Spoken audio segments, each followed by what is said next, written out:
Boa noite a todos, boa noite a todas, sejam bem-vindos mais uma vez, agora para a nossa roda de conversa, onde tem só pessoa incrível aqui hoje, hein, pessoal? Você que ainda não se inscreveu para a roda de conversa, para pegar a sua presença, inscreva-se, o link está na descrição aí. E depois vai ter a lista de presença também, que será colocada nos comentários e na descrição, lá para o final da roda de conversa. Não se esqueça de compartilhar, de curtir, de se inscrever no canal do YouTube e seguir nas redes sociais. Vou apresentar a aluna do dia, a Mariana.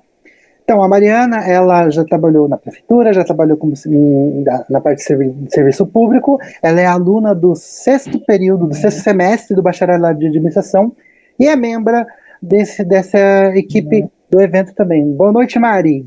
Boa noite a todos. Mais uma noite aqui do nosso evento. Hoje vamos falar um pouquinho do tema de educação e na nossa mesa a gente tem a professora Daiane. Seja muito bem-vinda, professora Daiane. Ela é militante do Movimento dos Trabalhadores Rurais Sem Terra, o MST, educadora popular, pedagoga da terra UFSCar, especialista em linguagem nas escolas do campo UNB, mestre em desenvolvimento territorial e meio ambiente, Uniara, promotora legal popular, Conselho do Centro de Defesa dos Direitos Humanos. Seja muito bem-vinda, viu, professora Gina? Professora Gina não, perdão, professora Daiane. É um prazer tê-la aqui com a gente. Também a professora Gina, que acabou de nos dar uma palestra maravilhosa. A Gina, ela é professora de Educação Básica na Secretaria de Educação do Distrito Federal há mais de 30 anos, graduada em Letras pela Universidade Católica de Brasília e mestre em Linguística. Criadora do projeto Mulheres Inspiradoras, que ganhou já 13 prêmios, como ela nos contou, uma grande mulher inspiradora. Seja bem-vinda, professora Gina. E o nosso moderador, professor Ronan, que está aqui conosco também, professor do Instituto Federal do campus de Jacareí e do curso de mestrado do Cefet de Minas Gerais, trabalha com abordagens críticas e emancipatórias em consumo e marketing, realiza as pesquisas acadêmicas e projetos de extensão com movimentos sociais, populares, culturais e decoloniais. Seja bem-vindo, professor. Obrigado, Mariana, obrigado, Brandon, obrigado, professora Simone, pelo convite, é uma satisfação estar aqui participando do evento, da segunda semana do administrador público. Agradecer também a presença da professora Gina, a professora Daiane, e abro agora a mesa. A gente vai começar com a fala da professora Daiane, depois a gente vai passar a palavra para a professora Gina, e aí abrir para as perguntas. Agradecer a fala da professora Gina no primeiro horário de hoje, e parabéns também pelo trabalho, pelo projeto realizado. De fato, muito inspirador. Professora Daiane, fique à vontade, por favor.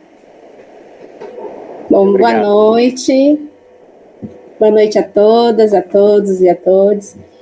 Bom, agradecer ao convite do Instituto Federal de Jacareí, o campus de Jacareí, a professora Simone, ao professor Ronan, a Mariana, e também agradecer por poder compartilhar com a professora Gina, assistir a palestra anterior dela, muito boa, parabéns. E a ideia, então, da gente poder estar conversando um pouquinho sobre a questão da educação dentro do movimento, Então, eu sou educadora popular e sou militante dos movimentos trabalhadores rurais sem terra. Entrei nessa causa por uma questão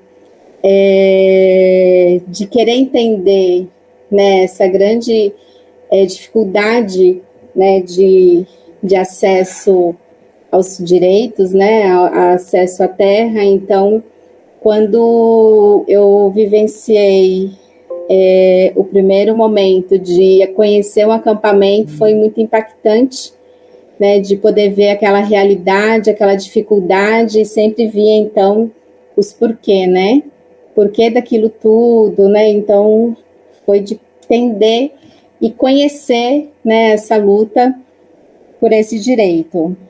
E a educação, ela está muito presente, dentro do movimento dos trabalhadores rurais sem terra, Então, vou ser bem breve, nesse diálogo, até mesmo para que muitos não conhecem, essa organização. mas o movimento ele surge na década de 80, né, o ano que ele realiza, então, o seu primeiro encontro nacional, né, na cidade de Cascavel, no Paraná, e nesse momento ele, então, decide se fundar, né, um movimento camponês social, né, que daí ele, então, de início, ele tem os 3 objetivos principais, que é a luta pela terra, a luta pela reforma agrária e o lutar pelo socialismo, né? E entre esses princípios, se teve, então, a direção coletiva, a divisão de tarefas, os estudos, os vínculos com a base, né, com a militância que estava ali, a disciplina, planejamento, a execução, a avaliação, a crítica, a autocrítica. Então, são as principais formas, né, de luta, que são as ocupações de terra, né, que se dá de início, né, e também várias outras formas de se expressar, como marchas, encontros, manifestações, né, e acampamento nessas áreas que são improdutivas. E o MST, hoje, ele está organizado nos 24 estados, né, nas grandes 5 regiões do país. E temos no total cerca de 350 mil famílias assentadas e mais de 130 mil famílias acampadas, né? Então é um número muito gritante assim de famílias que ainda, né, tem esse momento ainda de viver debaixo da lona. Então, durante esse período todo, né, da criação, então teve-se vários discursos, né, para se envolver e buscar esses direitos, né, os sujeitos da luta e em seu processo organizativo, entre homens, mulheres, jovens, idosos, crianças. Então, durante esse debate, a participação das mulheres, ela se colocou como um desafio, né, para o movimento. Então, a organização, né, de coletivos específicos, elas foram se tendo essa necessidade de se existir para que tivesse uma discussão sobre a situação de opressão, né, de classe, de gênero, né, que foi ao longo do tempo aí envolvendo esse conjunto, né, e também foram forjando as condições, né, para esse debate da questão de gênero. E então, iniciando, né, na parte da educação, eu aponto 4 segmentos, né? Então, nós temos o primeiro, que é a base, né, da educação, que é o setor de educação, né, do MST, que ele é organizado em nível nacional. Aí nós temos espaços de escolas e espaço de formação do MST, e nós temos também espaço de educação formal, que aí colocamos, então, o PRONERA, que é um Programa Nacional de Educação da Reforma Agrária. E também entra a parte dos sem terrinha, que são as crianças, que também envolve ali a sua base, né, educação. Bom, esse setor de educação, ele está dentro da organização há mais de 30 anos, né, e avança nas linhas básicas, né, de seu projeto educativo, incorporando o debate em torno das experiências, né, educativas em acampamento e assentamento, e também na proposta de educação de jovens e adultos, né, com enfoque na alfabetização. Então, a gente já teve várias experiências, né, de grupo de educadoras e educadores que buscando principalmente a educação de jovens e adultos, né, o EJA, naquele programa Sim Eu Posso, que foi um programa idealizado no país de Cuba, para que pudesse trazer para o Brasil essa experiência e erradicar, né, o analfabetismo. E tinha-se a proposta de dar a continuidade também no estado, na região sudeste, mas devido ao início da pandemia, então está separado, né, e a gente pensa aí de retomar essa proposta na região sudeste, porque aconteceu na região nordeste, né, norte e nordeste, essa experiência do Sim Eu Posso, que foi muito positivo, né, para esse momento de erradicar a alfabetização no campo. Bom, sobretudo, né, estabelece, então, a concepção política da educação do campo, né, que, inclusive, nós estamos o setor de educação hoje, ele tem debatido bastante junto à Secretaria da Educação Estadual a questão da reforma da educação, principalmente, né, o currículo paulista. Então a gente tem debatido bastante sobre isso dentro da educação do campo, inclusive com outros amigos, né, e parceiros, e também a necessidade de debater esse currículo, que são os quilombolas e o caiçara, porque nesse currículo não existe, né, a educação do campo, ela está bem fragmentada dentro desse currículo, né, e os quilombolas, eles têm também uma certa, não se contempla, né, como um todo, e o currículo indígena, ele existe, né, mas também sempre tem ali de lutar pelos seus direitos da melhoria, mas os ribeirinhas e os caiçara não existe dentro desse currículo. Então a questão da educação, ela é importante, né, para que a gente possa se juntar essas forças junto à secretaria e também debater essa importância, né, desse currículo paulista que eles estão querendo, né, implementar. E a gente não pode aí aceitar de uma forma vinda de cima para baixo. Bom, na atualidade, o MST ele consolidou, né, as suas escolas de formação educativa e política em 2 planos, né, sendo aquele de caráter autônomo, como exemplo que eu dou, a Escola Nacional Florestan Fernandes, que é vizinha, né, do Instituto Federal de Jacareí, né, essa escola fica aqui na cidade de Guararema, então ela é uma escola autônoma de nível mundial, né, que recebe e acolhe estudantes de toda parte do mundo, com cursos de diferentes áreas políticas, e também tem o Instituto de Educação Josué de Castro, que é o ITERRA, que também tem a parceria junto aos Pronera e curso técnico e agroindústria.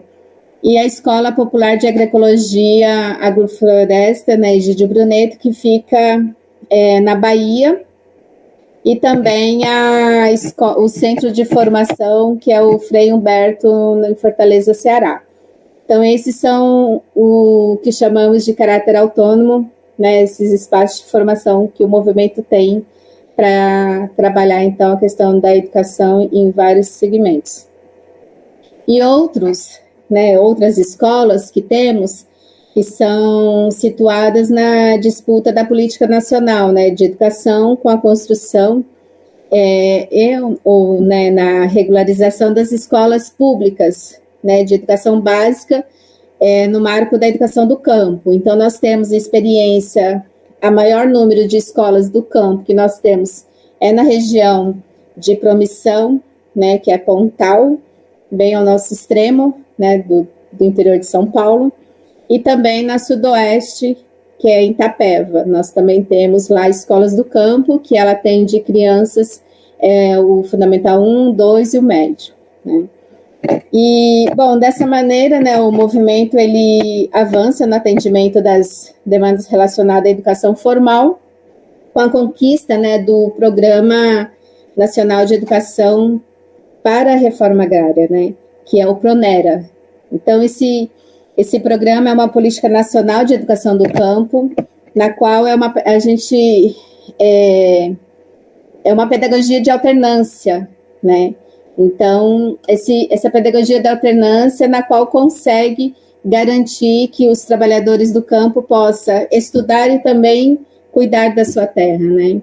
Então, essa pedagogia da alternância, ela contribui bastante para a classe trabalhadora de poder não desistir e continuar a sua formação, tanto o ensino médio, técnico, graduação, mestrado, doutorado e assim por diante. Então, a gente tem várias parcerias com as universidades federais, e isso foi uma luta já há mais de 20 anos, né, com esse programa, e com muita resistência, porque sempre era dito, né, que para quem sem terra estudar, né, para que Sem Terra ser um doutor, né, então tinha essa resistência, né, desse sentido. Então, se é uma pedagogia, então Sem Terra pode ser porque não tem o que a professora Gina mesmo colocou, né, no início, o papel do professor, né, que não é tão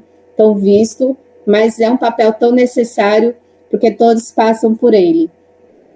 E aí, então, o movimento ele consegue debater junto com essas universidades e parcerias, junto ao INCRA, que é necessário, sim, ter esses cursos via Pronera em diversas áreas, assim como pedagogia, direito, né, na área da saúde, agronomia, né, e também as especializações e mestrado, né? Então, só que no estado de São Paulo nós já tivemos uma boa relação com cursos com a Unesp, a Unicamp e a UFSCar, né? Eu mesma sou uma das primeiras turmas do Pronera que realizou na UFSCar, né? Sou da primeira turma. E aí depois eu fiz a minha especialização também, né, pelo Pronera, que foi pela UNB, né, de Brasília. Então, são essas oportunidades que o movimento busca junto a essas políticas nacional, né, para essa formação. E cabe ressaltar também que embora o projeto educativo político, né, do movimento, ela tenha se iniciado nos anos 80, mas constitui um projeto em construção, né, uma vez que cada dia é uma vivência, né, é realidade, vai se mudando, mas se recriando nos espaços educativos do movimento.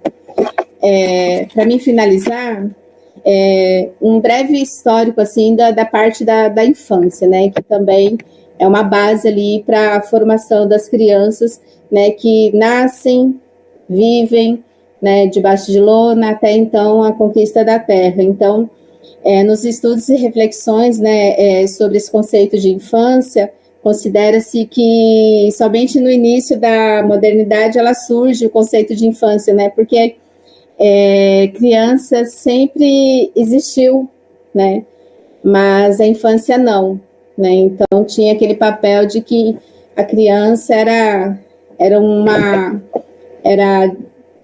algo que não se tinha muita, né, a se planejar, a não ser aqueles que se tinham condições.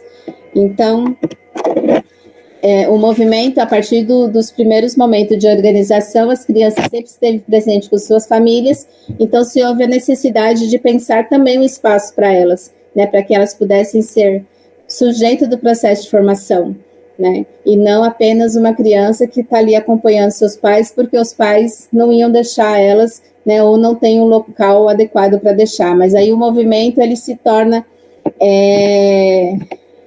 pensa, né, e ela se torna como também responsável por essas crianças, né, então as crianças não é só a responsabilidade dos pais, e sim de todo o movimento que está acerca dele, né, e aí então surge as cirandas infantis, né, então nós temos as experiências de cirandas infantis permanentes, que são elas nos espaços físicos, já concretizado, né, da conquista da terra, e aqui na Escola Nacional Floresta Fernandes nós temos uma ciranda permanente, né, que é o nome em homenagem a Saci Pererê, e ela recebe crianças, né, enquanto seus pais estão ali em formação.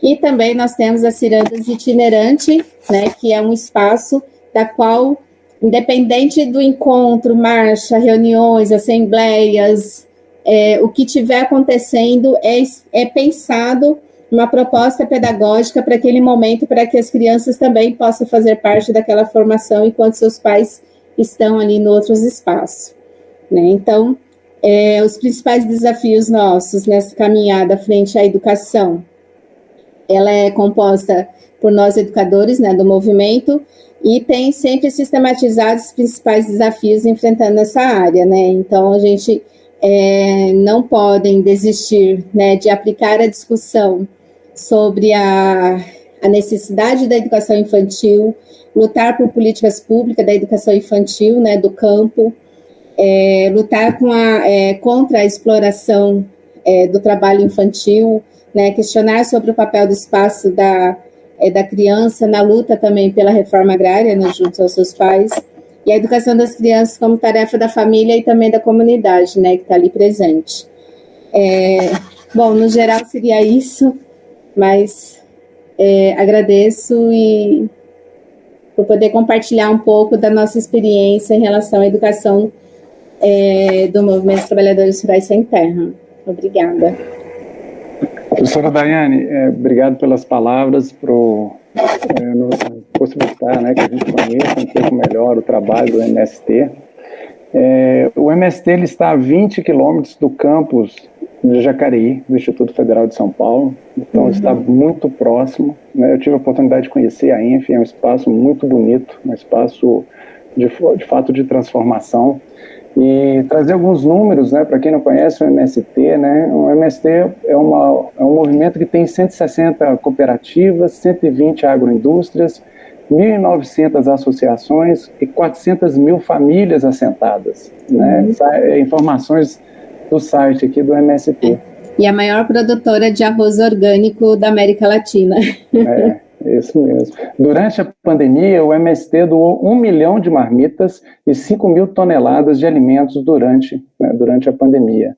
Durante a pandemia, o MST trabalhou intensamente para, né, oferecer alimento e dignidade para não só a população brasileira, mas outros países também, não é isso, professora Daiane?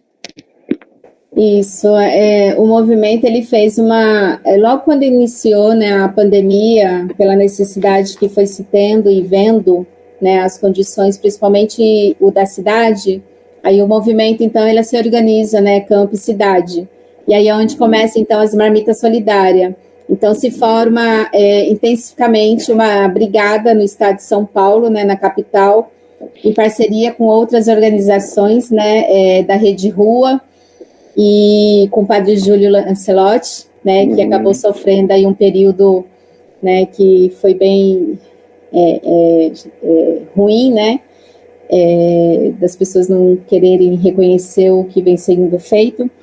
E aí, então, foi feito essa marmita solidária, né, e é isso, o movimento ele tem se organizado na sua base, né, nas áreas de assentamento, e doando, né, a parte de seus alimentos, né, e a gente sempre coloca e reforça, não são os que nos sobram, né, e sim a nossa partilha junto àqueles que mais precisam, né, então até hoje ela vem acontecendo, assim, essas doações, a gente já está com mais de 5 mil toneladas já de alimentos que já foram doados. E o Papa Francisco mencionou, né, essa atuação do MST, elogiando e servindo como referência aí, né, para as práticas de solidariedade. Antes de passar para a professora Gina, eu gostaria de ressaltar que há um ponto aqui de similaridade, né, que o MST ele busca a justiça social e transformação social, né. Eu remeto ao início da fala da professora Gina, né, quando ela começou a sua apresentação, né, educação para a transformação social. E o MST tem como seu papel, né, nos materiais, enfim, que ele disponibiliza e que ele compartilha, a busca da justiça social e transformação social. E aí, professora Daiane, vou fazer um comentário, passar a palavra para a professora Gina, e depois talvez a gente voltar nesse tema, junto com a professora Gina, né. O MST ele tem como princípios básicos a solidariedade, igualdade e liberdade, que são os princípios da nossa Constituição: solidariedade, igualdade e liberdade. E nós temos discutido muito aqui, a gente tem um curso de graduação e técnico em administração de empresas, e tem se discutido muito sobre diversidade, equidade e inclusão, né? E é muito interessante a gente pensar nessas duas dimensões, né? Uma no mundo empresarial, trabalhando sobre inclusão, equidade e diversidade. O MST avança com o princípio a solidariedade, igualdade e liberdade, que são princípios básicos da nossa Constituição, né? Eu acho que seria muito bom, gostaria que a gente retomasse, né, na fala depois da fala da professora Gina, nessa discussão, e o papel da educação na formação desse sujeito social, né? Que o sujeito social formado pelo MST, ele é muito claro, né, no seu processo de formação. E suas peculiaridades dentro, né, da nossa sociedade, que é uma sociedade capitalista, né, Daiane? E quando a gente fala da luta do MST, a luta pela terra, a luta pela reforma agrária e pelo socialismo, é de fato uma organização que a gente deve buscar se aproximar, entender, compartilhar, né, e construir, né, construir junto. Obrigado, professora Daiane. Professora Gina, por favor. Que honra, né, gente, prestigiar a fala da professora Daiane. Eu sou absolutamente apaixonada pelo movimento Sem Terra, pela educação do campo. As mulheres têm uma atuação extraordinária, né? Inclusive, a gente costuma dizer que até discutir gênero no campo é diferente de discutir na cidade, né? Então, eu espero que eu consiga conectar o que eu vou trazer aqui a essa preciosidade que a professora Daiane trouxe. E eu optei, gente, por aterrissar a minha fala na educação na pandemia, tentando articular tudo isso que a gente está tentando trazer aqui, né? A gente está no momento em que o conceito de educação está sob disputa. Então, eu preparei aqui uns slides, cacuete de professora da educação básica, né? Acreditar que trazer algum recurso visual vai ajudar as pessoas a fixarem, ainda que seja só 20 minutos. Eu vou compartilhar aqui a minha tela. É isso mesmo. Já aparece aí para vocês, gente? Educação ou Barbárie, uma escolha para a sociedade contemporânea? É porque aqui eu não vejo se está aparecendo, porque... Deixa eu ver se vai aparecer aqui no... Começou a aparecer agora. Está aparecendo sim, professora.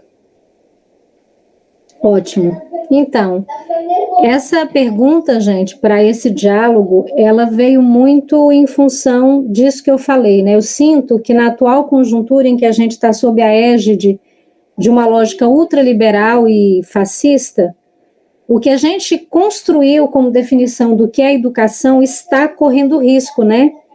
Essa beleza que a professora Daiane trouxe aqui para a gente sobre a compreensão do que é educar, né? Desse sujeito em diálogo com o território, com a sua história, com a sua realidade, em diálogo com a terra, com o campo, isso está sob ameaça. E para fazer essa conversa, eu me sustentei muito o que eu vou trazer aqui numa obra recém-lançada do professor Bernard Charlot. Ele é PhD em educação, especialista em ciências da educação, pela Universidade da França, e ele lançou esse livro ano passado. Eu fiquei muito curiosa, porque eu assisti uma live dele pelo canal da USP, e fiquei muito impressionada com o que ele trouxe. Ele já é um velho conhecido meu, porque vocês acabaram de ver a minha palestra sobre como eu precisei me ressignificar como professor, e ele foi um dos autores que trouxe muita luz e muito discernimento sobre o que eu precisava fazer para me ressignificar como professora. E nessa obra, o professor Charlot faz uma provocação que é fundamental e é urgente. Que escolha nós vamos fazer para o futuro, considerando que a gente está, nesse momento, disputando qual é o sentido da educação, né? Então, a gente chegou nesse momento em que a gente tem que perguntar por que a gente precisa que crianças, adolescentes, jovens, adultos, idosos tenham acesso à escola. No final das contas, o que é educar? Eu que sou professora há mais de 30 anos, sinto que há uma espécie de dicotomia, né? As pessoas dizem assim, não, educar é só transmitir conhecimento, informação, é aprender português, matemática, história e geografia. Essa história de educar, né, é uma atribuição da família. Só que, quando a pandemia veio, gente, ela nos levou a refletir sobre qual é a concepção de educação que é mais presente no chão da escola. O que a pandemia deveria ter nos ensinado sobre o sentido da educação e ela não nos ensinou? O que ela nos mostrou sobre a educação que nós temos?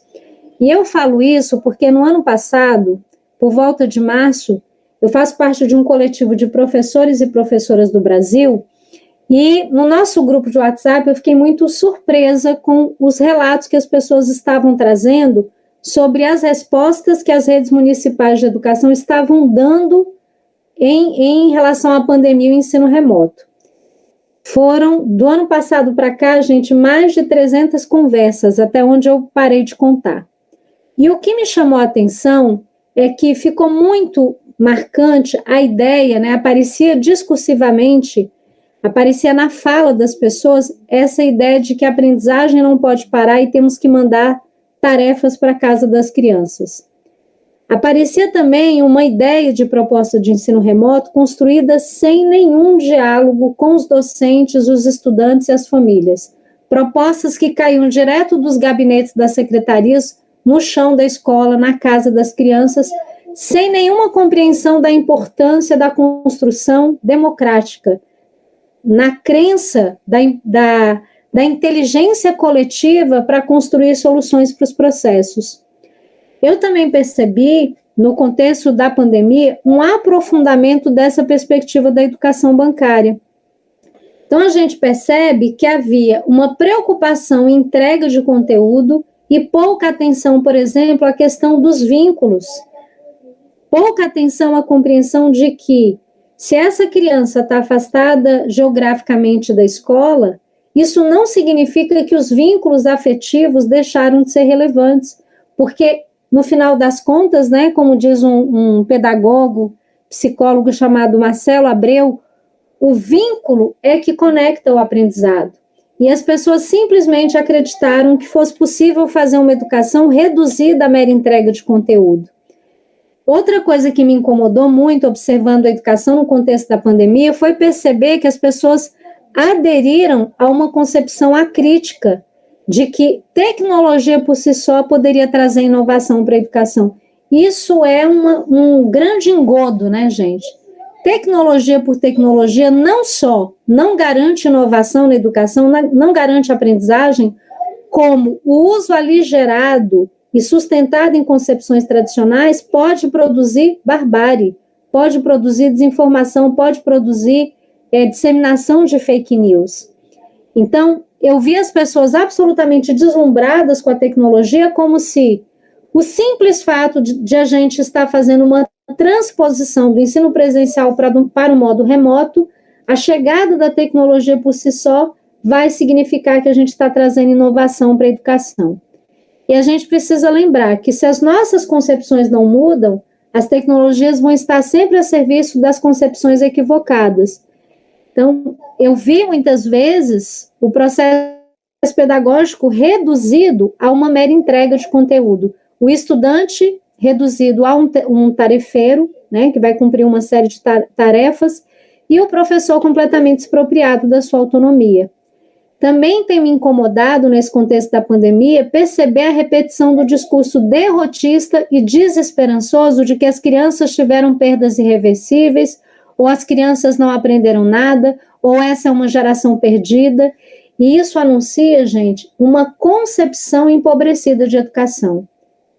As crianças não aprenderam nada num ano de tantos desafios em que todos nós fomos provocados a aprender coisas novas, ainda que aprender coisas novas envolvesse, por exemplo, aprender a não sucumbir a uma pandemia, a não ser contaminado por um vírus. E aí a gente percebe como a educação ainda é orientada por uma concepção engessada de aprendizagem.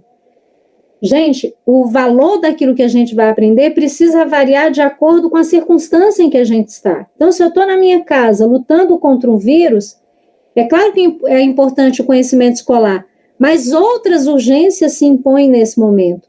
Essa representação que coloca as crianças como tendo perdas irreversíveis é uma representação classista, marcada por um entendimento limitado do que sejam as crianças e do que seja a aprendizagem. E, para mim, o que é pior, é um discurso que nos coloca na inércia, né?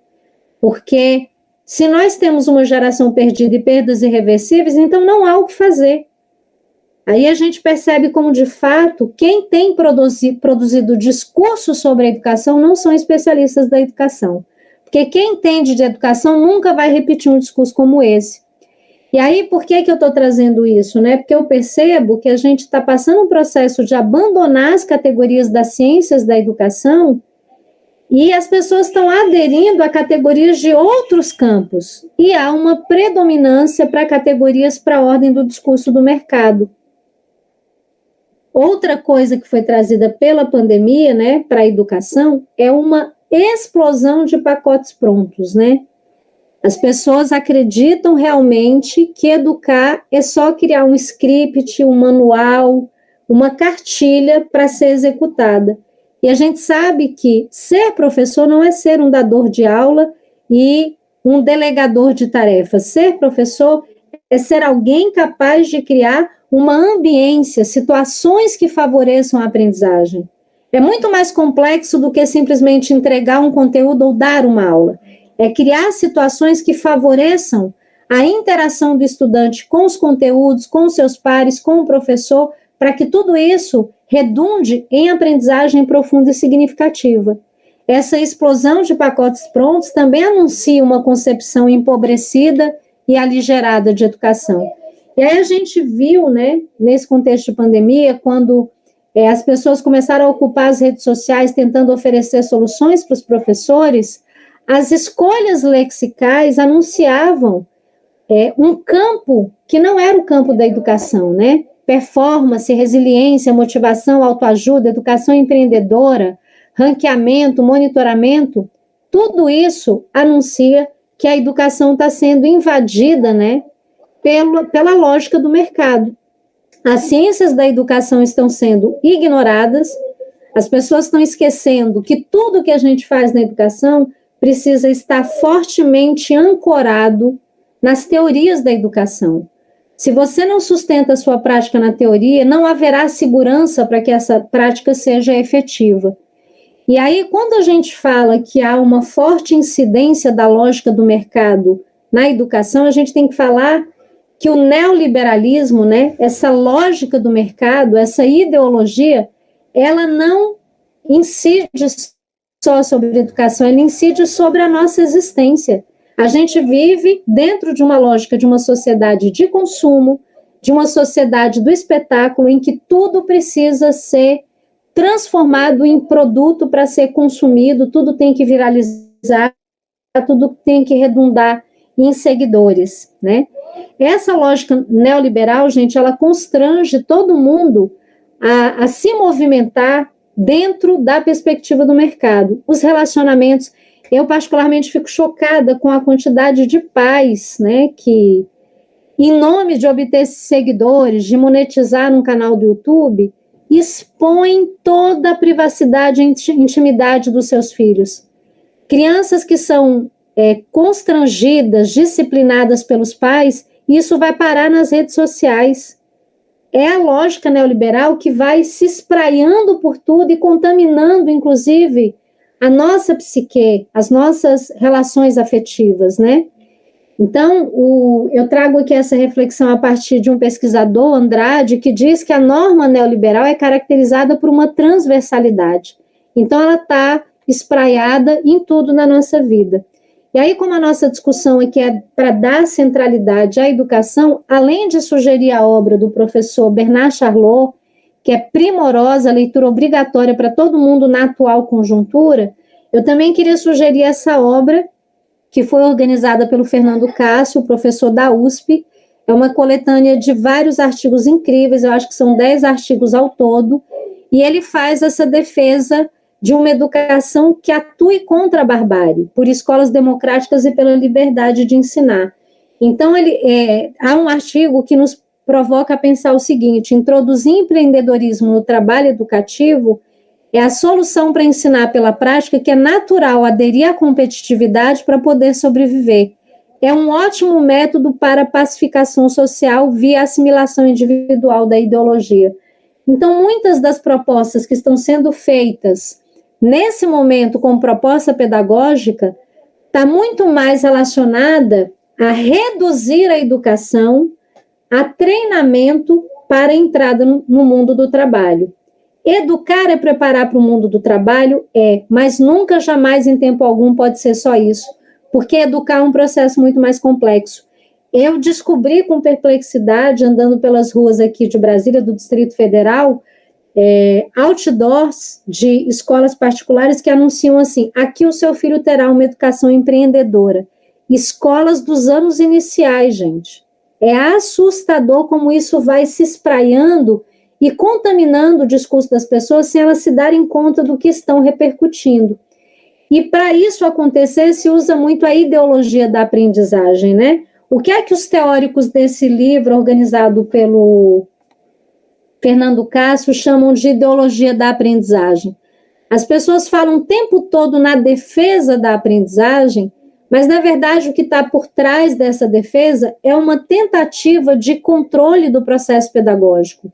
É uma tentativa de reduzir o processo pedagógico a algo que eu posso controlar milimetricamente, para ranquear, para monitorar. Não por acaso, vocês devem ter observado que a BNCC, para cada competência e habilidade, tem um código. Esse código é justamente para que a médio e longo prazo você atrele todas as políticas públicas à BNCC, reduza a formação de professor ao que está proposto na BNCC. Eles querem reduzir a formação do professor a um aplicador da base, eles querem reduzir a avaliação àquilo que está proposto na base, e embora é fundamental que o país tenha uma base nacional curricular comum, o que se está fazendo a partir da base me preocupa muito, porque anuncia uma lógica muito similar à lógica do mercado, do controle, do monitoramento, da fiscalização. Imprime-se dentro da escola, gente, uma lógica que vai contra o sentido do educar, né? Então, quando a educação de fato acontece, gente, tem muito mais coisa em jogo do que a mera aprendizagem ou o mero desenvolvimento de competências e habilidades. As competências se apequenam justamente porque o processo pedagógico é muito mais rico, muito mais complexo do que aquilo que a atual conjuntura política, né, que está pautando a educação, faz a gente acreditar. O que as pessoas querem fazer a gente acreditar é que para aprender, para as crianças aprenderem, precisa haver um controle e um monitoramento incisivo no trabalho do professor. E a gente sabe, nós temos experiências anteriores que mostram que isso não funciona, né? É como se os professores fossem cobrados a cumprir o roteiro e qualquer desvio desse roteiro é punido, né? O professor, para elaborar a prática pedagógica dele, ele tem que seguir rigorosamente um cardápio, né? Um roteiro que não vai dar conta da diversidade do nosso país, gente. O Brasil é um país de dimensão continental, a maior riqueza dele é a sua diversidade. Então, não dá para pensar a Base Nacional Curricular Comum tentando controlar a educação que acontece numa comunidade ribeirinha, numa escola do MST, numa escola quilombola, numa escola indígena. O maior perigo que a gente corre é o apagamento da nossa diversidade, né? Então, o neoliberalismo, ele quer fazer a gente acreditar que os nossos problemas educacionais são problemas técnicos e de gestão. Então, quando você pensa no mercado, você tem um problema, tem uma questão para resolver, na perspectiva do mercado, o que você vai fazer, né? Você vai gerar controle, fiscalização, monitoramento, mas a gente tem que lembrar que os nossos problemas educacionais, gente, eles não são apenas problemas técnicos e de gestão, eles são também problemas de desigualdade social. O Brasil é um país profundamente desigual, que produziu essas desigualdades a partir do estabelecimento de um racismo estrutural. O Brasil planejou a precarização de vidas de pessoas negras, como eu falei agora há pouco na palestra. O Brasil teve leis para impedir pessoas negras de terem acesso à terra para plantar, a emprego, de terem acesso à educação. Há 16 gerações no Brasil, pessoas negras trabalham para produzir riquezas para pessoas brancas, porque elas vivem em condições tão terríveis, tão precárias, que elas não têm a oportunidade de fazer o que é necessário para que haja mudança de uma geração para outra, que é transferência de herança. Então, dizer que os nossos problemas educacionais são problemas de gestão é ignorar as nossas profundas desigualdades sociais. Então, não adianta querer obter resultados diferentes, gente, sem mudar as questões objetivas, materiais, concretas e estruturais. Não há qualidade na educação sem investimento sério na valorização e na formação de professores.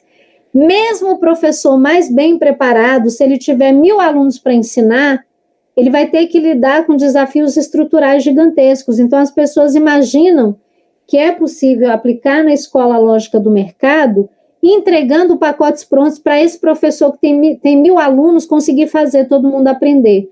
Controle, fiscalização, monitoramento por si só, gente, não vai nos trazer os melhores resultados.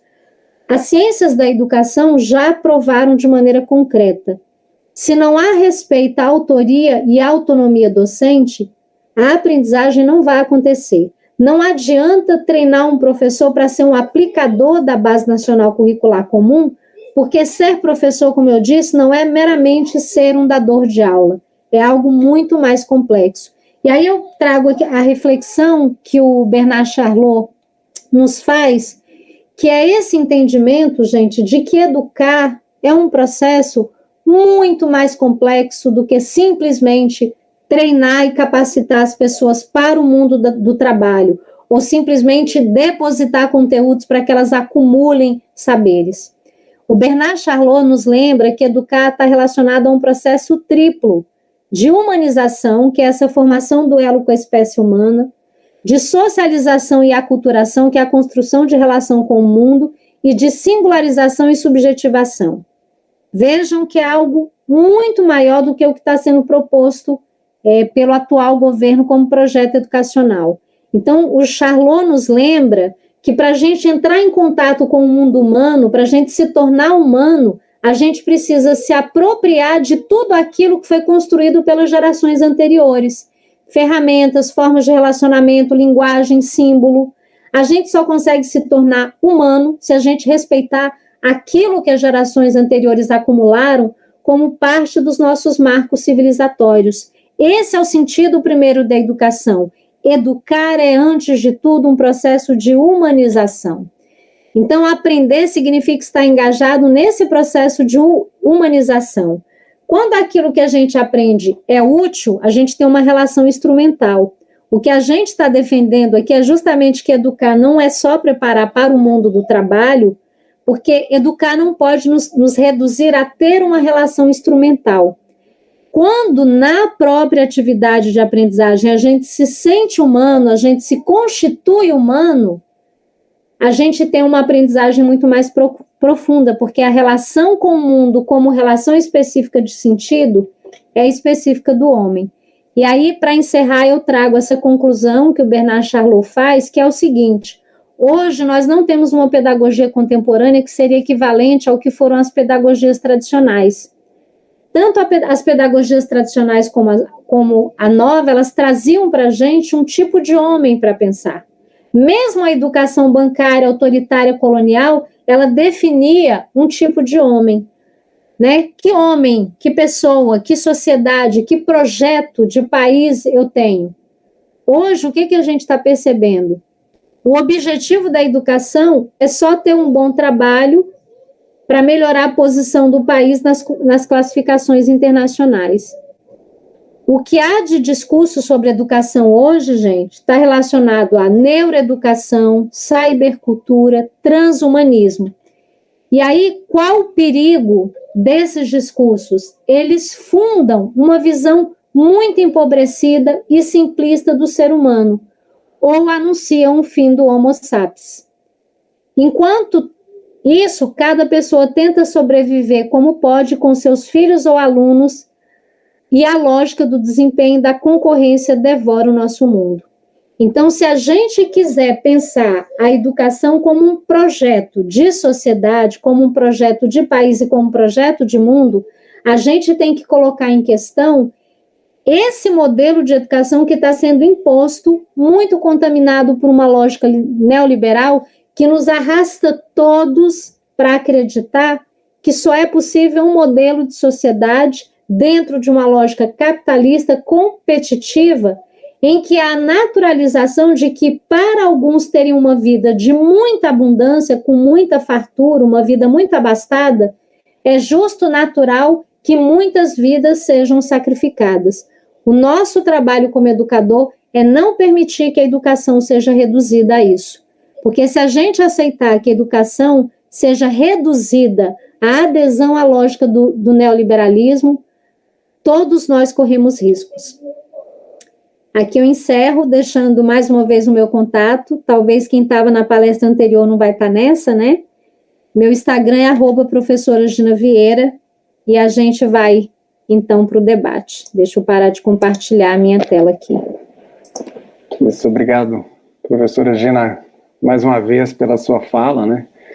Forte, impactante, reveladora, né? E eu acho muito interessante a mesa, né? Porque a professora Gina revela os problemas do neoliberalismo que nos desumaniza, e a gente tem que ficar atento em relação a isso e buscar alternativas. E aqui a gente tem a professora Daiane que nos mostra alternativas, experiências, né, exitosas que constroem uma nova maneira, né? Uma nova vida social, uma nova forma de se relacionar não só com o outro, mas com a terra, né, com os recursos naturais, né, isso é fundamental. E, professora Gina, aproveitar a sua fala, né, e lembrar, né, que no início desse mês o governo federal realizou um corte de 92% na verba do Ministério de Ciência e Tecnologia, né, impactando diretamente o investimento na educação. A gente tem também um momento atual de congelamento dos salários dos professores, né, federais, então é um momento de estrangulamento, de precarização, não só, né, do trabalho do professor, mas também da pesquisa, da extensão, dos alunos, seja do técnico de graduação, mestrado e doutorado. A gente está falando de bolsas, né, enfim, a gente está falando de uma série de ações importantes para o desenvolvimento da ciência, né, e para o país sair desse local de subalternização, né, de dependência, né, retomando o Celso Furtado, e aí discutindo sobre criatividade, inovação e a refundação do país, né, e a refundação do país, segundo Furtado, passa pela transformação da base, né, e nada melhor do que perguntar, né, para o MST, né, como é um trabalho de base, né. Eu acho que a gente tem muito que aprender, né, sobre a realização do trabalho de base, tendo como princípios essa questão relacionada com a solidariedade, a igualdade e a liberdade, né. E aí, professora Daiane, fazer essa pergunta pensando na educação, e vou trazer uma fala da professora Gina, né, que diversas vezes comentou sobre o Paulo Freire, né, que foi tão, né, criticado aí recentemente. Infelizmente, né, a educação não transforma o mundo, né, a educação muda as pessoas e as pessoas transformam o mundo, né, e é fundamental, né, por meio da educação, a gente promover a transformação social para a gente conseguir lidar com esses problemas. E a minha pergunta, né, como realizar um trabalho de base, professora Daiane, para a gente conseguir refundar essa nação? Bom, trazendo um pouco, né, do Paulo Freire, a gente está, né, esse ano do centenário, né, de Paulo Freire, e ele nos inspira muito, né, e nos fortalece, né, para esse trabalho de base, né, digamos.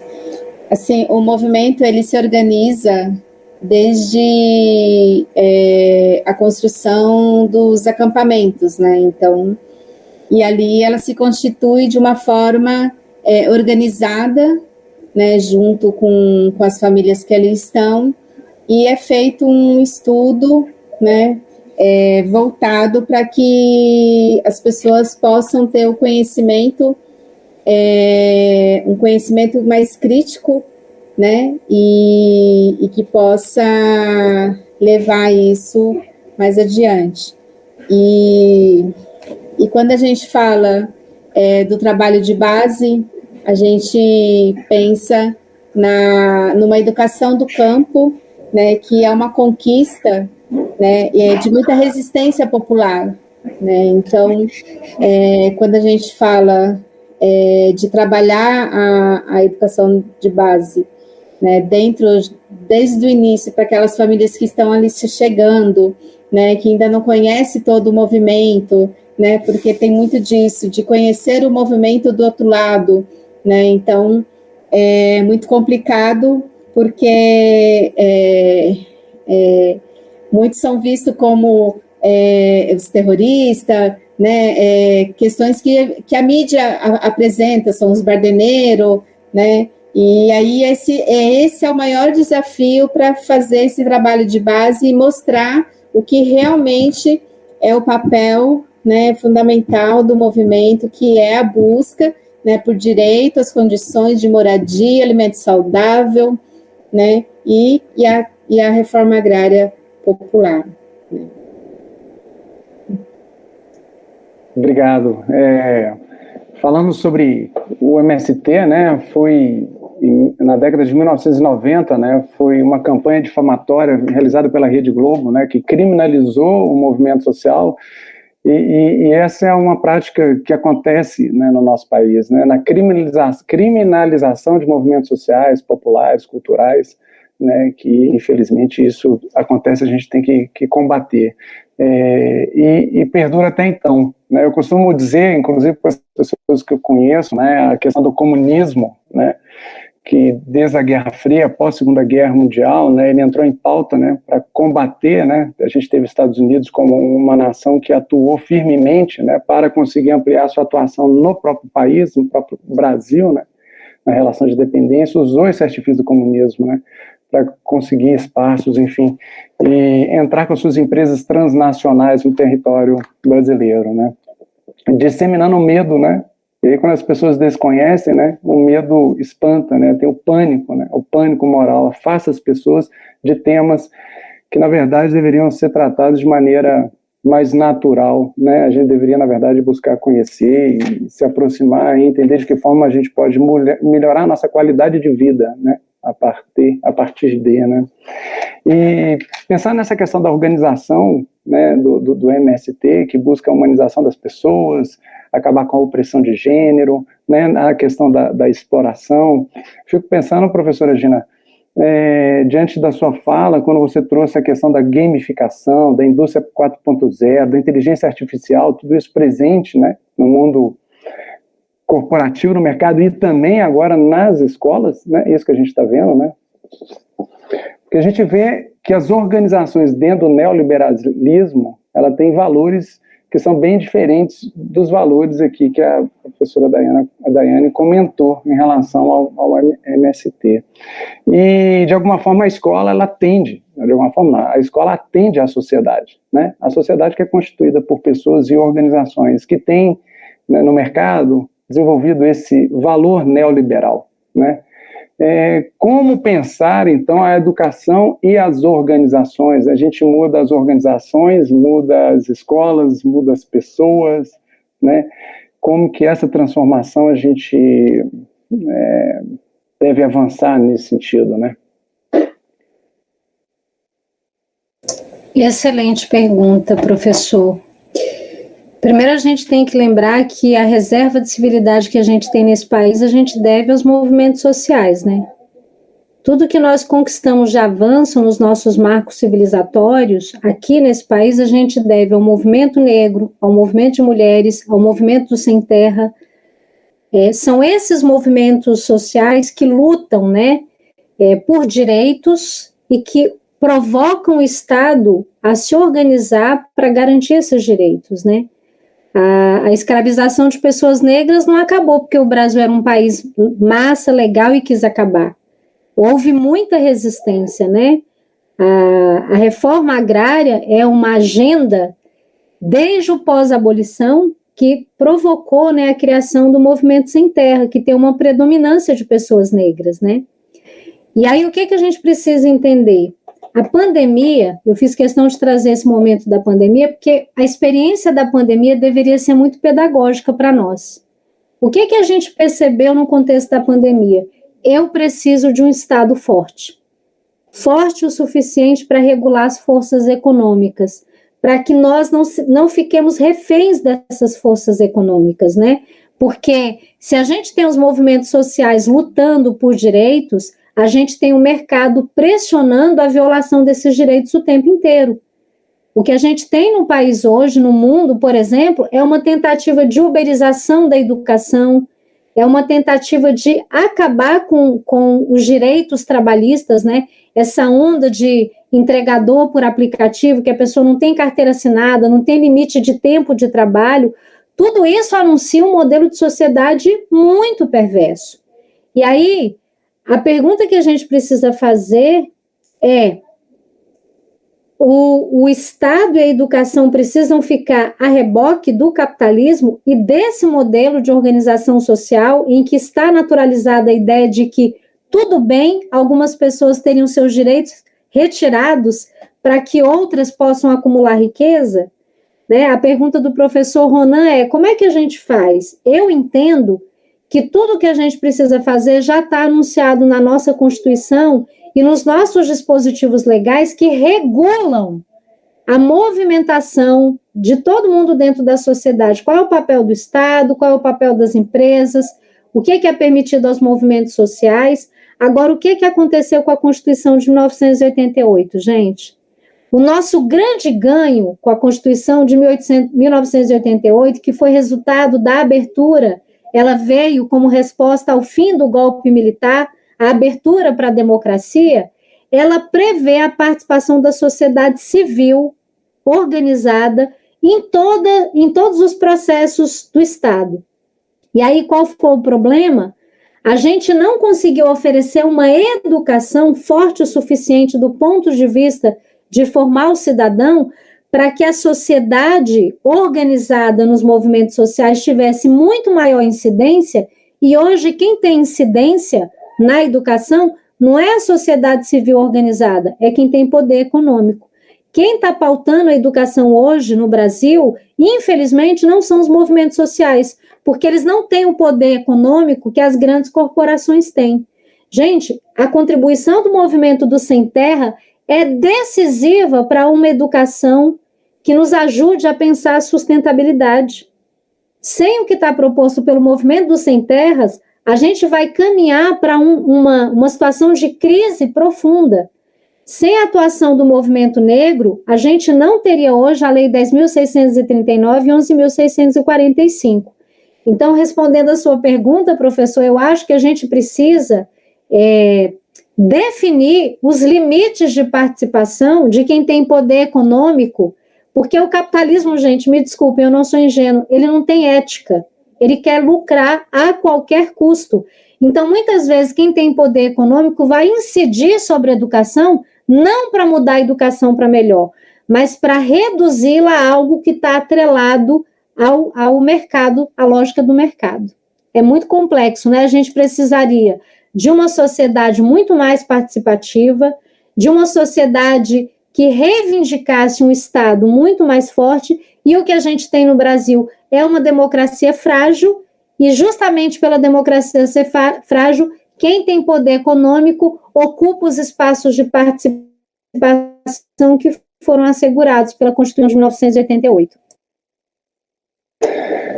Obrigado, professora Gina. É fundamental a gente participar, a gente tomar consciência, na verdade, a gente buscar uma educação libertadora e crítica, não no sentido crítica em relação à análise do texto, mas crítica em relação às estruturas de opressão, revelar essas estruturas e rompê-las, né? É fundamental que a gente seja crítico nesse sentido, né?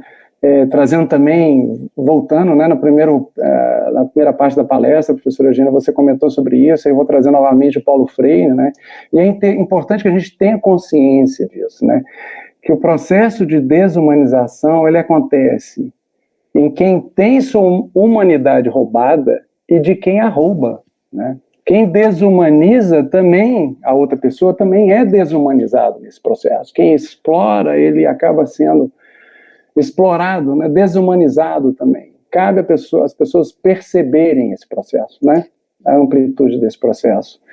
E é fundamental ter essa consciência para a gente se libertar, né, como povo, como sociedade. Não é isso, Mariana? Temos perguntas, Mariana? Temos uma aqui no chat que eu acredito que assim, que até a professora Gina acabou de responder. É da Carolina Leiva. Ela pergunta qual o risco para a nação com essas intervenções na educação. o risco é de a gente caminhar para uma educação empobrecida, aligerada, sem compromisso com os direitos sociais, uma educação que vai estar preocupada simplesmente em formar uma geração que esteja disposta a se submeter à perversidade no mercado sem reclamar. No final das contas, né, por exemplo, eu tenho visto os discursos das pessoas sobre habilidades socioemocionais. É fundamental que a escola desenvolva habilidades socioemocionais, né, gente? Mas me incomoda que as pessoas falem disso como se fosse o ovo do Colombo, uma grande novidade. E vamos combinar que a pedagogia histórico-crítica, a psicologia histórico-cultural, elas trazem essa compreensão do estudante como sujeito sócio-histórico. Ele vai formar suas emoções, como eu disse na palestra anterior, na sua relação com a cultura. E aí, qual tem sido, infelizmente, muitas vezes a abordagem do ensino das habilidades socioemocionais? Está muito mais relacionada a treinar um sujeito capaz de suportar as imposições perversas do mercado. Então, eu quero um sujeito que saiba lidar com a frustração de ser demitido, de não ter os seus direitos trabalhistas respeitados. Então, eu não consigo nem dimensionar o tamanho dos riscos que a gente corre. Como o Bernard Charlot anuncia muito bem no livro dele, se a gente não fizer uma escolha por uma educação humanizadora, uma educação que não seja simplesmente uma extensão do mercado, nós vamos ser arrastados para a barbárie. O cenário que a gente tem para o futuro é assim, gente, uma parcela da humanidade vivendo num mundo high-tech, com tecnologia de ponta, inclusive não precisando de pessoas para trabalhar para elas, porque elas terão robôs, e uma parcela da humanidade absolutamente abandonada à própria sorte, em situação de miséria absoluta. Nós já vemos isso acontecer pela movimentação migratória das pessoas no mundo. As pessoas estão se deslocando pelo mundo em busca de uma vida melhor, porque isso já está se constituindo, né? Então, a gente precisaria de um projeto de mundo que rechaçasse. Eu acho que, eu estou até achando, gente, o chat tão parado aqui. Vocês estão aí ainda, gente? Fala com a gente aqui na sala, porque professor gosta de interação, a gente não gosta de ficar falando só entre nós, não. Me fala aí no chat quem assistiu Round 6, a série do momento, que todo mundo fala. Gente, aquela série, por mais violenta que ela seja, ela é perfeita, é a metáfora perfeita sobre a perversidade da lógica capitalista. É aquilo ali, os VIPs estão nadando em dinheiro, eles têm dinheiro para resolver o problema de todo mundo que participa do jogo, das 467 pessoas, mas eles se divertem vendo aquelas pessoas se matando mutuamente. É disso que a gente está falando. Quem é que pode resistir a essa lógica? A educação. Mas se eu tenho uma educação que está completamente atrelada a essa lógica, aí a gente está perdido. Tem uma aqui também para a professora Daiane, que da Simone. Ela gostaria de ouvir mais um pouco sobre a experiência do MST em uma educação política e cidadã. Bom, professora Simone, né? Quando a gente fala sobre a questão da reforma agrária, a questão da educação e a questão política, né, e a cidadã, a democratização do conhecimento ela é considerada tão importante quanto a reforma agrária, né, no processo de consolidação da democracia, né. E além dos acampamentos à beira das estradas, das ocupações de terra, de marchas, né, contra o latifúndio, o MST, então, desde 80, né, da década de 80, luta, né, pelo acesso à educação pública, gratuita, de qualidade, em todos os níveis, né, para as crianças, jovens e adultos, de acampamento e assentamento, né. Então, essa relação de política e cidadania, ela se dá desde, né, desse princípio, né. Então, esses nossos esforços, né, nessas áreas, ela busca, sobretudo, alfabetizar, né, todos os companheiros e companheiras, né, e também a conquista, né, de condições reais né, para que todas estejam dentro da escola, né? Então, a gente também, dentro do movimento, teve uma campanha, né, que já está há muito tempo, né, que a gente lutou bastante sobre, que fechar a escola é crime, né, porque a gente teve vários espaços em momento que foi fechado várias escolas do campo, porque foi mais cômodo, né, para o sistema de levarem as crianças do campo para a cidade ou para um bairro próximo do que manter-se a escola ali no campo. Então, é uma luta aí que vem se tendo, né, em relação a essa questão da política, né, para dentro desse espaço. E uma questão que talvez que a gente também pode contribuir aqui, né, na questão da política cidadã, e a parte cidadã, o movimento ele tem construído uma questão da educação para além do Brasil, né? Então, nós temos brigadas, né, de militantes que já estão há mais de 2 anos no país de Zâmbia e fazendo uma campanha, né? Agora iniciou-se a campanha por uma necessidade local, né? Porque muitas pessoas que lá eles moram não têm o transporte público e às vezes caminham até de 15 a 30 quilômetros para chegar até a escola. Então, essa brigada do Brasil, elas estão lá, né, é um ato solidário, né, a essa população, é uma questão política, né, e cidadã, para que possa ter essa alfabetização em Zâmbia. Então, foi feita uma campanha de solidariedade internacional, Bicicletas para a Zâmbia, está na página do MST, vocês podem entrar lá e visitarem a página, né? E já tem imagens também já de bicicletas chegando e um videozinho que está muito bonito, com bastante informações, né? Então, esse é um papel, né, que o movimento aí faz, né, junto à questão da política e é uma das, né, da parte do papel do movimento que trabalha a questão da política cidadã. Eu tenho uma pergunta, uma consideração da provocação também da professora Gina e retomando essa última fala da professora Daiane, né, dizendo que o enfrentamento dessa situação que o neoliberalismo, né, pelo campo capitalismo nos apresenta é um enfrentamento coletivo, organizado. E é muito interessante que o neoliberalismo ele tem seu próprio antídoto, né, porque a lógica dele é individualista, né, é uma lógica competitiva, materialista. E aí eu fico vendo, professora Gina, diante das suas palavras, né, de como lidar com isso, as pessoas podem ouvir e dizer, mas como eu faço isso sozinho? Dentro dessa lógica individualista, né? E trazendo aqui a experiência do MST, né? Que é uma experiência solidária, cooperada, coletiva, de organização de movimento, é necessário que a gente tenha esse entendimento que as coisas acontecem em núcleos dispersos e agrupados, organizados, né? O que a gente está comentando aqui é algo que se comenta em outros lugares também, há outros grupos também debatendo sobre isso, tentando construir alternativas para esse modelo atual. Não é isso, professora Gina? O que você percebe em relação a isso? Perfeito, professor Ronan. Na verdade, a gente vem resistindo a esse modelo de sociedade desde o processo de colonização do Brasil, né?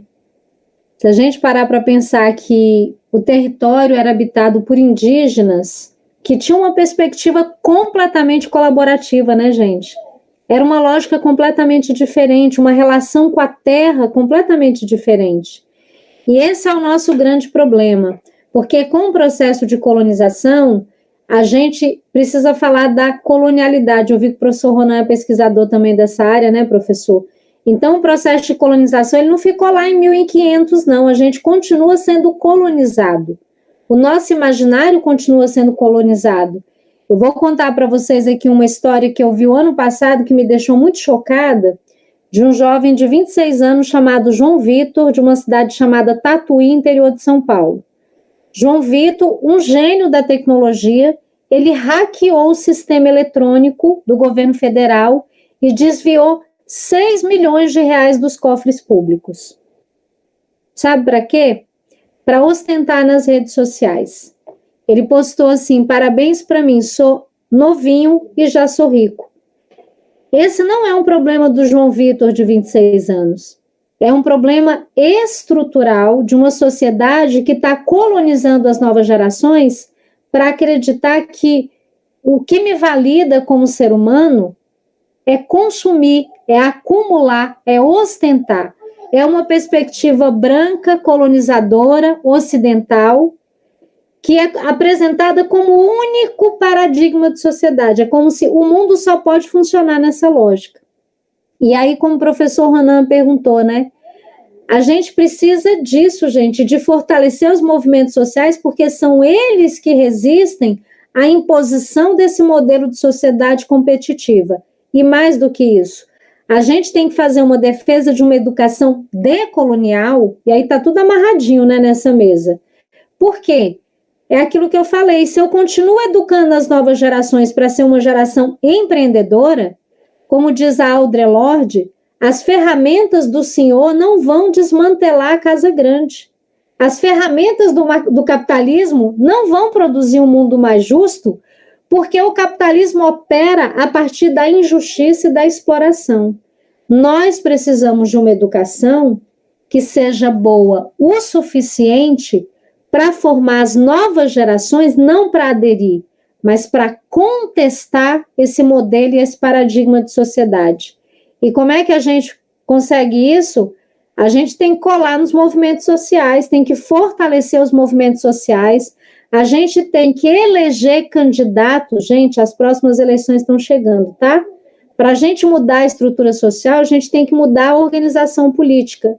Então, precisamos, né, professora Daiane, de representantes do MST lá na Câmara, no Senado, precisamos de representantes do movimento de mulheres indígenas, do movimento negro, porque se quem dá as regras do jogo é quem está em situação de privilégio social, obtendo vantagens com a exploração, o jogo não muda, né? Então, a gente precisa fortalecer os movimentos sociais e pautar uma educação decolonial, que resgate outras formas de organização de sociedade, né? A gente fala, né, professor Ronan, nos estudos decoloniais, sobre o epistemicídio, que foi a destruição de sujeitos e dos seus saberes, né?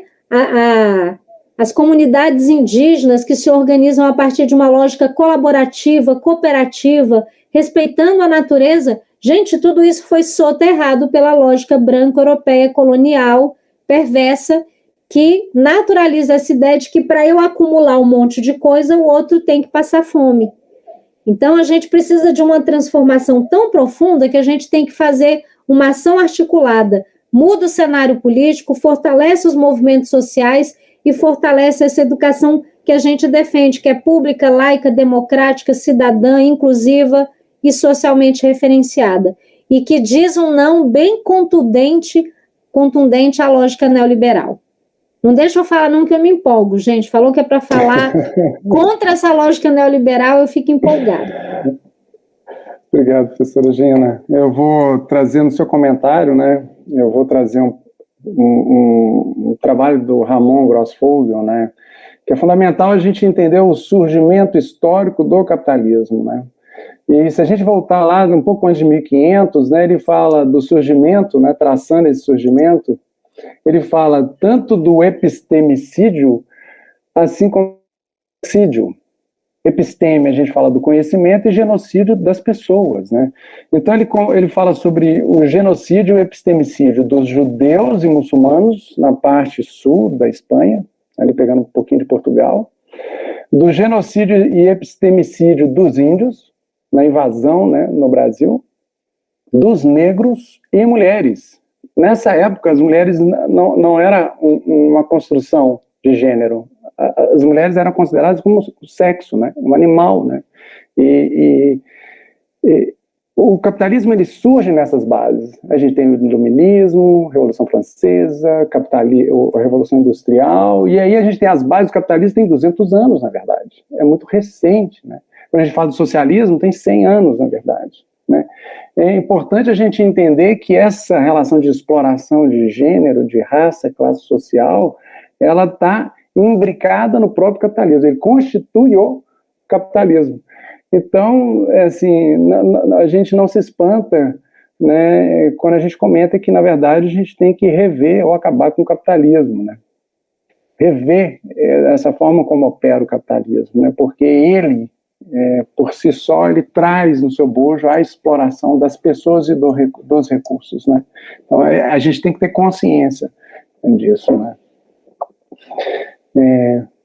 Mariana, mais alguma pergunta, alguma consideração? Não, a gente tem aqui perguntas, a gente não tem mais uns comentários, dizendo que está muito rico o debate, do Paulo Nogueira, que realmente precisamos nos atentar para o cenário político e as mudanças necessárias. O pessoal elogiando muito a roda, professora Daiane, professora Gina. Mas não temos mais perguntas, só elogios. Eu gostaria também de fazer um comentário, né, professora Gina, e aproveitando também a professora Daiane, né, da questão do conhecimento decolonial, né, é fundamental que a gente tenha se lançado esse projeto de desenvolver conhecimento decolonial, que a gente tem pouco na academia, pouco material, pouco texto, né, e poucos professores e pessoas, né, formadas para construir essa ponte, né. Não sei qual que é a percepção de vocês em relação a isso, professora Gina, Daiane.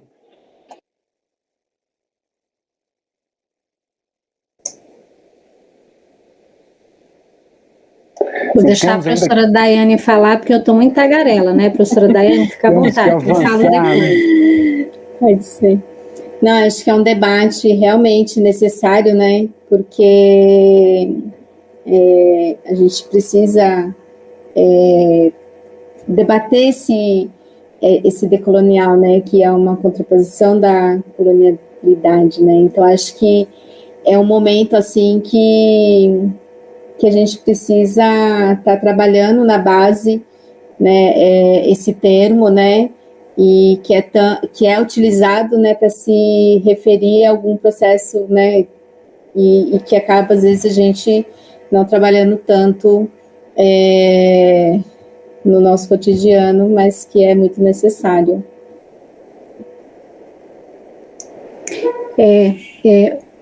Isso que a professora Daiane traz é muito importante, né, gente? Essa provocação do professor Renan sobre como é que a universidade, né, professor, como é que a escola pode provocar esse movimento decolonial. Eu não vou lembrar o autor agora, professor Renan, que é especialista em estudos decoloniais, eu só sou uma curiosa, né?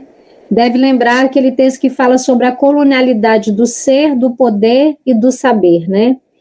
Quando a gente fala sobre a colonialidade do saber, a gente está falando que as nossas teorias são coloniais. Eu estava hoje dando uma palestra pela manhã para uma escola aqui do Distrito Federal e falando sobre uma citação do Immanuel Kant, um dos fundadores do pensamento ocidental, um dos filósofos mais importantes.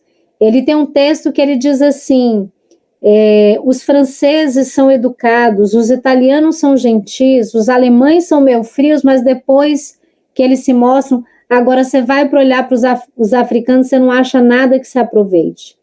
Gente, a produção intelectual que circula na academia há séculos é profundamente colonial. Ela é produzida por um número muito limitado de homens brancos que pensaram o mundo a partir da sua perspectiva. Aí eu tenho que invocar o Boaventura Santos, né, para falar sobre as nossas teorias que são metonímicas e preguiçosas. Por quê? As teorias que foram formuladas até agora, elas tentaram explicar o mundo inteiro a partir do homem branco como sujeito universal. É claro que essas teorias não deram conta da nossa complexidade, porque definir o homem branco europeu como sujeito universal significa desprezar uma enormidade de pessoas que constituem a humanidade. Então, por que a gente precisa da atuação da universidade nesse processo decolonial? Porque a universidade colaborou para a produção das opressões. A universidade colaborou para a produção da desigualdade. As instituições de ensino reproduzem os saberes das classes dominantes. Elas desprezam. Queria até indicar um livro para vocês, ó. Eu adoro esse livro aqui, gente. É meu livro de cabeceira, tá todo marcadinho, ó. O livro do Tomás Tadeu da Silva, que fala sobre as culturas silenciadas no currículo. Então, por que a gente precisa da universidade engajada num processo de decolonialidade? Porque se a gente quer produzir uma sociedade diferente, a gente precisa de outros saberes. Se a gente quer outros saberes para produzir outra sociedade, a gente precisa de outros sujeitos na universidade. Por isso as cotas são tão importantes. As pessoas atacam as cotas, mas elas se esquecem. Se pessoas negras, se lideranças do MST, né, professora Daiane, se quilombolas, indígenas, ciganos não estiverem na universidade trazendo os seus conhecimentos e as suas epistemologias para a universidade vai ficar requentando aquilo que ela já está produzindo há séculos, que é o saber colonial, é privilegiar apenas o saber ocidental, os saberes do norte. Como diz o Boaventura Santos, a gente precisa de novas teorias, produzidas por novos sujeitos, que rompam com esse paradigma ocidental, né, de um futuro que nunca vem, um futuro de justiça social que nunca vem, porque quem está produzindo conhecimento é quem está na situação de privilégio social. Essa pessoa tem um limite, inclusive, a gente fala do lugar de fala, né? Ele está num lugar de fala em que ele não consegue entender qual é a demanda de uma pessoa que está lá no movimento do sem terra. Ele tem terra, ele tem acúmulo de terra, ele é do agronegócio, ele é proprietário, ele vai produzir um conhecimento. Claro, gente, na universidade a gente tem professores, em sua maioria, que são da classe operária, né? Mas a gente tem na universidade também gente numa situação de muito privilégio social, que não sabe o que é ser um quilombola, que não sabe o que é viver numa população ribeirinha, né? A universidade ainda é ocupada pelas pessoas das classes dominantes. Então, para a gente produzir outros conhecimentos, a gente precisa de uma universidade muito mais plural e muito mais diversa, né? Precisamos saber os saberes produzidos lá nessa interlocução da professora Daiane com a educação do campo. Olha quanta coisa a gente aprendeu ouvindo a fala da professora Daiane. Uai, isso tem que estar na universidade, gente. Esse não é um saber menor do que o saber que está lá na universidade. Pelo contrário, é um saber que todo mundo precisa, porque é um saber que versa sobre a relação com a terra. Tem saber mais importante que esse, gente? Vamos combinar. Se a gente não souber pensar nossa relação com a terra, a gente está enrolado, né? Obrigado. Mariana, eu acho que vocês têm mais perguntas, a gente chegou no horário, né? Sim, não temos mais perguntas, só elogios, comentário aqui da professora Simone, dizendo: colar nos movimentos sociais, precisamos disso. Gente, que mesa maravilhosa, e quanto nos ensina e leva a refletir sobre quem somos e sobre o que queremos ser. O Amadeus agradecendo, elogiando, a Natália Helena também, bastante agradecimentos e comentários elogiando a roda. Tá joia, obrigado, Mariana. A gente está encaminhando para o encerramento, né? Vamos fazer o fechamento. Professora Gina, Daiane, se vocês quiserem agora deixar uma palavra final.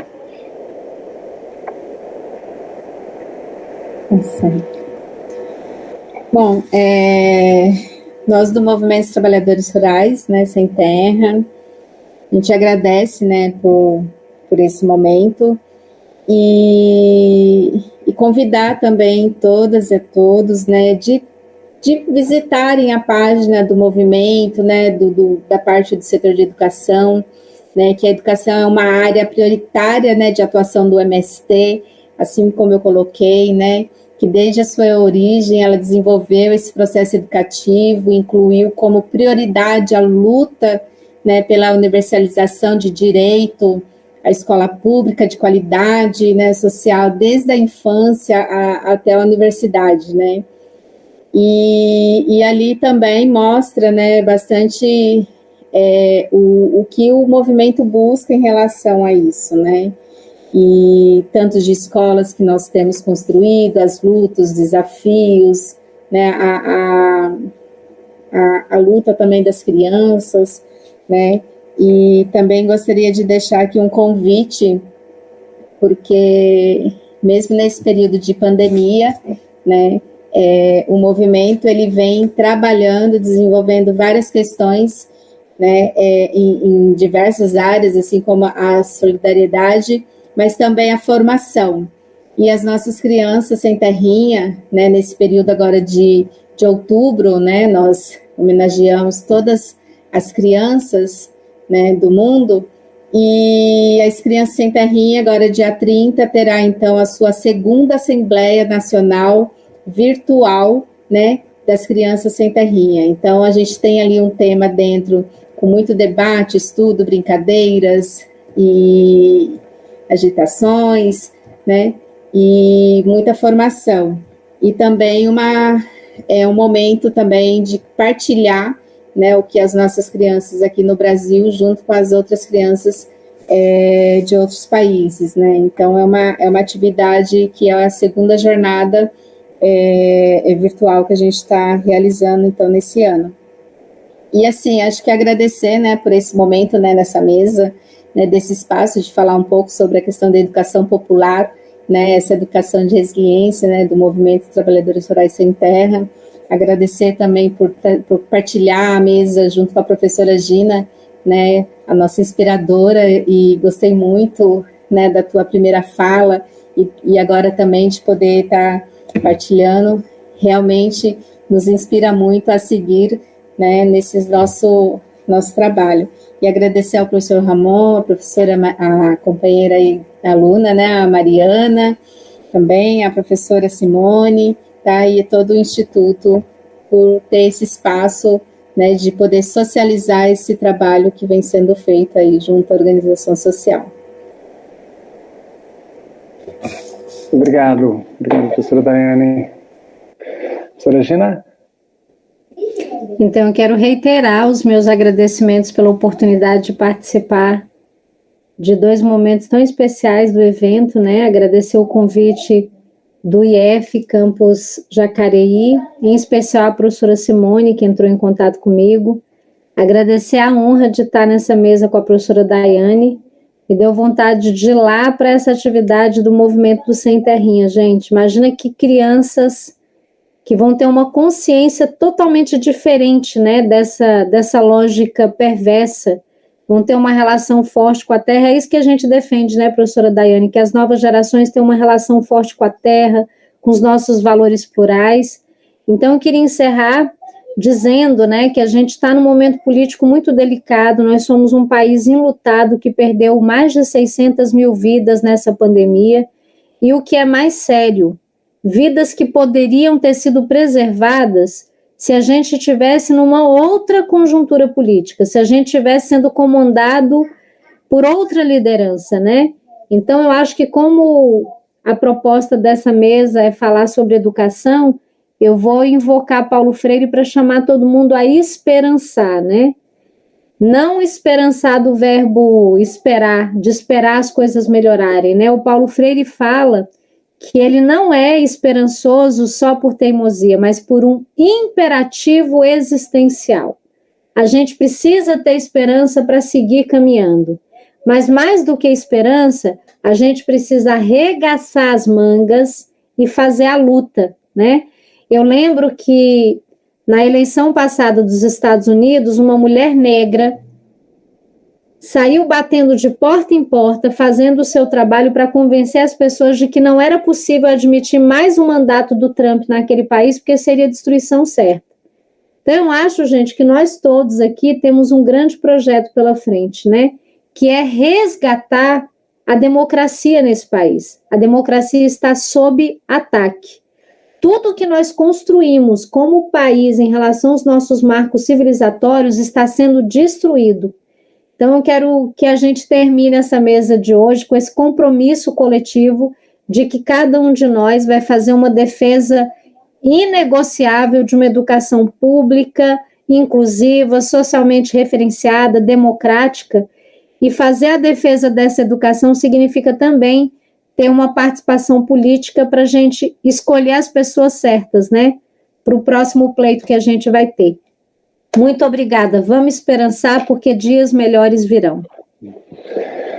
Obrigado mais uma vez pela generosidade de vocês, o tempo, a disponibilidade. É com muita alegria, né, que eu encerro agora a nossa mesa. Deixo as portas abertas do Instituto Federal de São Paulo, Campus Jacareí, né, espero que a pandemia passe o mais rápido possível, né, e que a gente possa se encontrar pessoalmente e estabelecer novos laços, novos projetos, né. O enfrentamento é grande, árduo, mas juntos chegaremos mais longe, né? Nos fortaleceremos e chegaremos mais longe. Mais uma vez, com muita alegria que eu agradeço vocês. Mariana, obrigado, e obrigado, Brandon, também. Obrigada a todos. Uma boa noite, todo mundo. Até mais.